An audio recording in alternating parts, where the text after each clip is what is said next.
कर रहा है, देखकर अनदेखी कर रहा है, आ नहीं रहा है।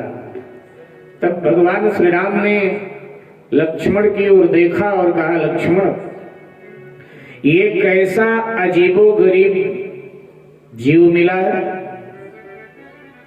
मैं बुलाऊं और ये आ नहीं रहा, मेरी बात मान नहीं रहा है। अन्यथा तो मेरी बात इस सृष्टि में सब मानते, ये नहीं मानते। लक्ष्मण जी ने कहा, भगवान, मैं आपके विचारों से सहमत नहीं। कैसे? आप कह रहे हैं कि इस सृष्टि में सब मेरी बात मानते हैं, लेकिन मुझसे अगर आप पूछें तो मैं कहूंगा आपकी बात कोई नहीं मानता है। भगवान ने लक्ष्मण जी से कहा, वो कैसे? बोले, देखो, पीछे मुड़ करके आप देखिए। आपने जोर जबरदस्ती सुमंत जी को रथ में बिठाया और सुमंत जी को आपने कहा कि अभी ये रथ लेकर के श्री अयोध्या जाइए, लेकिन वो जा नहीं रहे हैं। वो रथ से नीचे उतर आए हैं और आप ही की तरफ देख रहे हैं, खड़े खड़े रो रहे हैं। और केवट को आप कह रहे हो आइए, वो आ नहीं रहा। माने जिसे आपने जाने को कहा जाइए, वो जा नहीं रहा है, और जिसे आप आने को कह रहे हो आइए, वो आ नहीं रहा है। तो आपकी बात फिर मानता कौन है? भगवान श्री राम ने कहा, लक्ष्मण, तुमने ठीक कहा। अगर प्रातः काल कोई दुकानदार दुकान खोलकर बैठ जाए और उधार लेने वाले आ जाए सुबह सुबह, तो पूरे दिन बोहनी होती नहीं, नगद सब उधारे ही बिकता है, क्योंकि बोहनी खराब हो जाती। ऐसे ही हमारी बोहनी तुमने और सीता दोनों ने मिलकर खराब कर दी। तो इसलिए अब जब मुहूर्त बिगड़ गया तो पूरे यात्रा में अब कोई हमारी बात मानेगा नहीं। लक्ष्मण जी ने कहा, हमने और माँ जी ने क्या मुहूर्त आपका खराब कर दिया? तो भगवान श्री राम ने कहा, देखो लक्ष्मण, वनवास कैकेयी माँ ने अकेले मेरे लिए ही मांगा था। 14 वर्ष राम वनवासी, मेरे लिए ही अकेले वनवास मांगा था। अब मैंने इसको लाख समझाया कि तू घर में रह ले, और जब यहाँ अयोध्या में तेरा मन ना लगे तो अपने माई की मिथिला चली जाना, वहां रह लेना। लेकिन ये मानी नहीं, ये तो बोली, प्राणनाथ, मैं तो आपके साथ ही चलूंगी, मैं तो आपकी पत्नी हूं, मैं तो आपकी परछाई हूं। क्या चंद्र से कभी चंद्रिका अलग होती है? और जब चंद्र से कभी चंद्रिका नहीं अलग होती है तो श्री रामचंद्र से उनकी सीता अलग कैसे हो सकती है? मैं तो साथ ही चलूं। और फिर भाई, मैंने तुझे भी बहुत समझाया, लेकिन तूने भी कहा बात मानी, तूने भी कहा मैं तो साथ ही चलूंगा। तो जब घर वालों ने अपनी बात नहीं मानी तो बाहर वाले कहां माने? लक्ष्मण जी ने कहा, वाह प्रभु वाह, अगर प्रेम का उल्टा अर्थ किसी को करवाना है तो फिर वो आपको बुला ले, आप प्रेम का उल्टा अर्थ कर लेते हो। तो भगवान श्री राम ने कहा, प्रेम विवश होकर के ही तुम लोग मेरे साथ आए ना, मेरी बात नहीं माने, मेरे साथ चलना पसंद किया, अयोध्या में रहना उचित नहीं समझा। मुझे लग रहा है कि इस नाविक का भी मुझसे कोई प्रेम है, और प्रेम के कारण ये थोड़ा हट कर रहा है, ये आ नहीं रहा। लक्ष्मण जी ने कहा, भगवान, कैसे मान लिया जाए कि इस नाविक का आपसे प्रेम है? क्योंकि जाने बिन न होए परतीति, बिन परतीत होए नहीं प्रीति। अरे प्रेम उसी से होता है जिससे हमारी जान पहचान हो, अजनबी से कहां प्रेम होता है? तो भगवान श्री राम ने कहा, मुझे लगता है इसकी हमारी जान पहचान बड़ी पुरानी है। तो लक्ष्मण जी ने कहा, सरकार, वो तो आप ही जानो, हमारे समझ में तो ये आता है कि अब तक तो ये मिला नहीं कभी आपको, लेकिन अब कोई पुरानी जान पहचान वो आप जान सकते हो। भगवान ने फिर केवट की तरफ हाथ उठाया, भैया केवट, अरे आता क्यों नहीं? मुझे गंगा पार जाना है, सो गंगा पार करा दे। केवट को लगा बड़ी देर से प्रभु बुला रहे हैं, मुझे जाना चाहिए। ध्यान दीजिएगा, गंगा के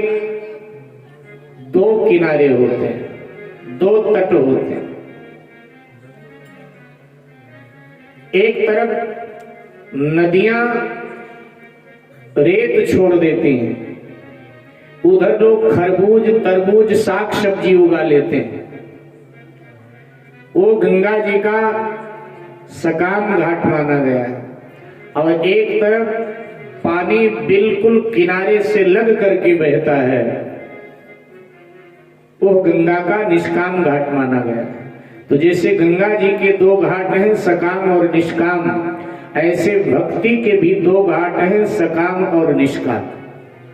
सकाम का मतलब है मेरे भाई बहन की भजन भक्ति के बदले हमने भगवान से कुछ मांग लिया, माने स्वार्थ बस हम भगवान की भक्ति कर रहे हैं। मेरी बेटी को बढ़िया वर मिल जाए, मेरे बेटे के लिए बढ़िया बहू आ जाए, बेटे की नौकरी लग जाए, थोड़ा ये हो जाए, थोड़ा वो हो जाए, तो ये सकाम भक्ति है, माने भजन भक्ति के बदले हम भगवान से कुछ चाहते हैं।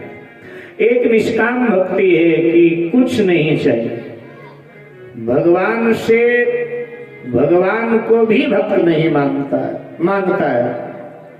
आपकी इच्छा पड़े तो दर्शन दे दो, नहीं आपकी मर्जी, बस वो भजन करता है।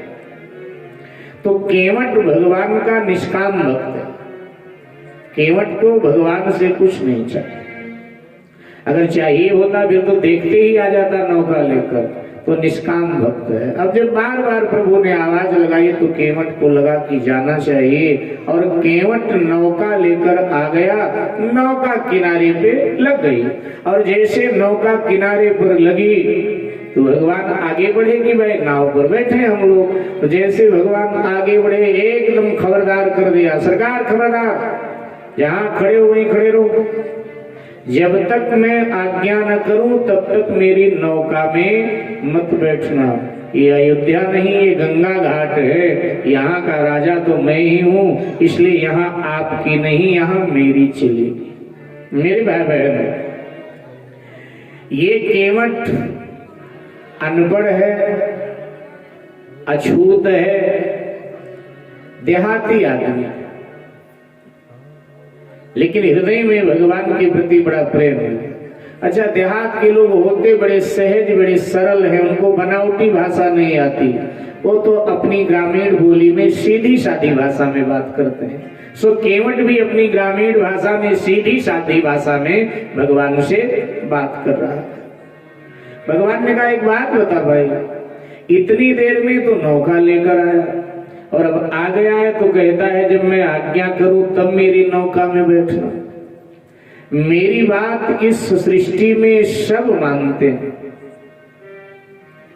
और तू मेरी बात नहीं मानता, क्यों भाई? केवट ने कहा इस सृष्टि में कौन सब आपकी बात मानते? तो भगवान ने कहा इस सृष्टि की सबसे बड़ी हस्ती है भगवान शंकर, अजन्मा है, ना उनका जन्म है ना उनकी मृत्यु है, वो भी मेरी आज्ञा का पालन करते हैं, वो भी मेरी बात मानते, तू नहीं मान रहा था।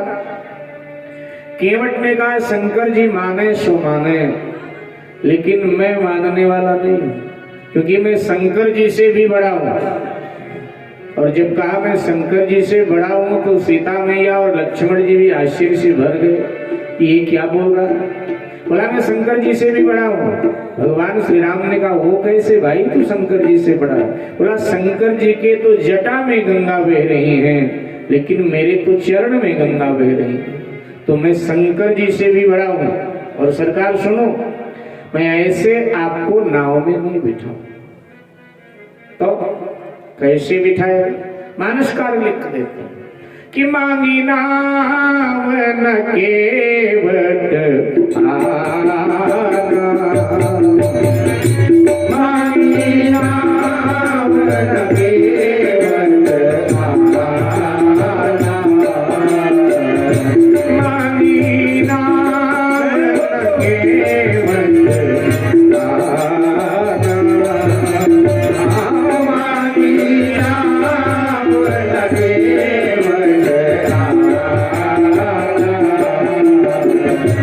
तुम्हारे मदन में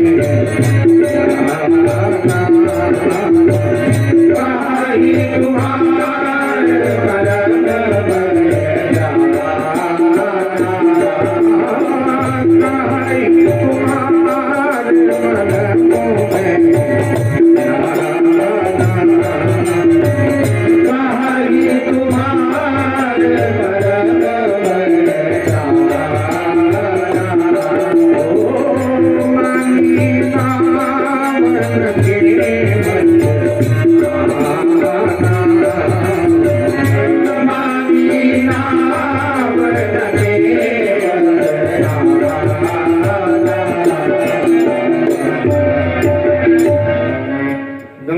पार कराना लोगों को मेरा कर्म है, मेरा काम है। लेकिन सरकार, ऐसे मैं आपको अपनी नाव में नहीं बिठाऊं। मेरी कुछ शर्तें हैं, वो शर्तें आप पूरी कर दें तो आपको हम नाव में बिठाओगे। क्या शर्त है सरकार? छोटी सी शर्त। क्या? सरकार, आपको चरण धुलवाना पड़ेगा। अपने चरण धुलवाए लो और बस मैं आपको नाव में बिठाऊं, गंगा पार करा। भगवान ने कहा एक बात बता भाई, तेरे घाट पर जो गंगा पार करने के लिए आता है, क्या सभी से शर्तें पूरी करवाता है फिर गंगा पार करता है? बोला नहीं सकता। अन्य लोग आते हैं और तत्काल में उनको गंगा पार कर देता। ये शर्त तो केवल आपके लिए है और किसी के लिए। भगवान ने कहा भले आदमी, मैंने तेरी कौन सी भैंस खोल लिया है जो दुनिया के लिए शर्त नहीं और मेरे लिए तू शर्त लगा? ऐसा क्या है?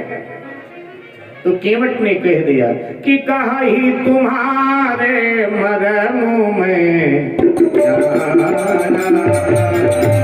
कहा ही तुम्हारे मरम में जाना। और जैसे केवट ने ये घोषणा किया कि मैं आपके मरम को जानता हूं, तो भगवान के नीचे से जमीन खिसक गई। भगवान के नीचे से जमीन खिसक गई। भगवान पसीने पसीने हुए कि बाप रे, ये मेरे मरम को कैसे जाऊं? क्योंकि भगवान के मरम को अब तक कोई जान नहीं पाया। दशरथ कौशल्या जी नहीं जान पाए, जिनकी गोद में भगवान बाल स्वरूप लेकर खेलने आ गए, जिनके पुत्र बन गए, वो दशरथ कौशल्या नहीं जान पाए। मास दिवस कर दिवस भा मरम न जाने को नहीं जान पाए। शिव जी नहीं जान पाए, उमा मरम ये काहू न जाना। ब्रह्मा आदि देवता नहीं जान पाए। वाल्मीकि जी कहते हैं जग पेखन तुम देख निहारे, विधि हरि शंभु नचाव निहारे, तेऊ न जाने मरम तुम्हारा, और तुम ही को जान निहारा। यहाँ तक लक्ष्मण जी भगवान के अंतरंग सेवक हैं, लेकिन लक्ष्मण जी भी भगवान के मरम को नहीं जान पाए, क्योंकि गोस्वामी जी कहते हैं लक्ष्मण हूँ ये मरम न जाना, और जो कछु चरित रचा भगवाना। लक्ष्मण जी भी नहीं जान पाया। लेकिन आज एक देहाती अनपढ़ अशिक्षित आदमी, गांव का रहने वाला केवट विश्व के सामने ये घोषणा कर देता है कि काहे तुम्हार मरम में जाना। बाप कह रहा है मैं आपके मरम को जानता। मेरे भाई बहन, जब बड़ी बड़ी देवी देवता ऋषि मुनि नहीं जान पाए, तो ये कैसे भगवान के मरम को जानता? तो हमारे संत जन बताते हैं कि गोस्वामी जी ने इस पंक्ति में केवट के कई जन्मों की कथा का समावेश कर दिया है। मांगी नाम न केवट आना, काहे तुम्हार मरम में जाना। इसमें कई जन्मों की कथा का